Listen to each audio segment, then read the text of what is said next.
So I have done this calculation to compare the type of columns. What sections are more cost efficient? Is it a square section or a rectangular section? What is that?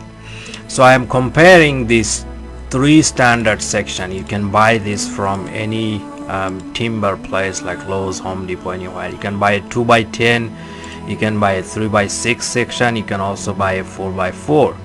Now the reason why I choose this for my comparison is, if you look at the area, cross-sectional area for a 2x4 10 and 3x16 and 4x4 is this. So 2x10 you get a little bit more cross section than 3x6, and in 3x6 you get a little bit more than the 4x4. So weight wise 2x10 has heavier, so it's gonna cost more than 3x6, and 3x6 will cost more than 4x4 because weight wise 4x4 has the lightest. It's gonna cost the least amount.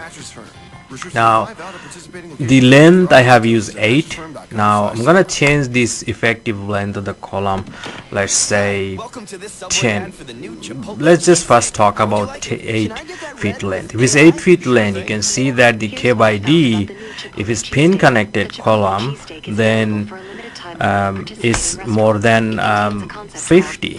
So that is not a practical situation. You cannot have a wood column that is more than 50 cylinder ratio. So you have to fix it if you use this for 8 feet length. So to use a 2x10 as a column, so you have to fix both ends. Either use brace or nail, something you have to do to fix it. You can't have a pin connection situation.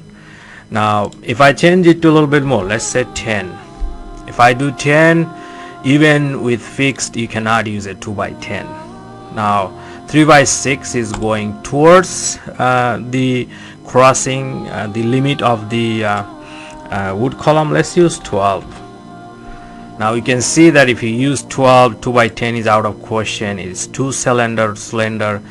3x6 is you cannot use as a pin connected column, you can use as a fixed connection column. Let's do 15. Or you can see if it's 15, then you cannot use basically either of them. They're going towards 50, but you could still use a 4x4. This is close to 50. Maybe a couple of nails in either end would make this cylinder ratio down less than 50. So it can be used even as a pin connection, a 4x4. So let's go back to 8 and let's do the calculation. So I have done this calculation for length 8, and I found that you can see that stress, allowable stress on each of these columns. On 2x10 you can only have 275. On 3x6 you can have up to 630 psi. On a 4x4 you can have up to 850, which is very close to the compressive stress. So it is very strong as a column. Now in terms of load, you can see that the 2x10 only carries less than half of a 4x4, and 3x6 also carries significantly less, almost 2,000 pounds less. So even though 2x10 cost more, 3x6 cost more, 4x4 is more efficient, cost efficient as a column. This is opposite to beam. If you use this as a beam, you can prove that the 2x10 will be more efficient. There is a video on beam comparing these different shapes. Check that out if you are interested. So anytime if there is no restriction on column design, you should use a square section. That is the most costliest, most cost-effective solution, a square section.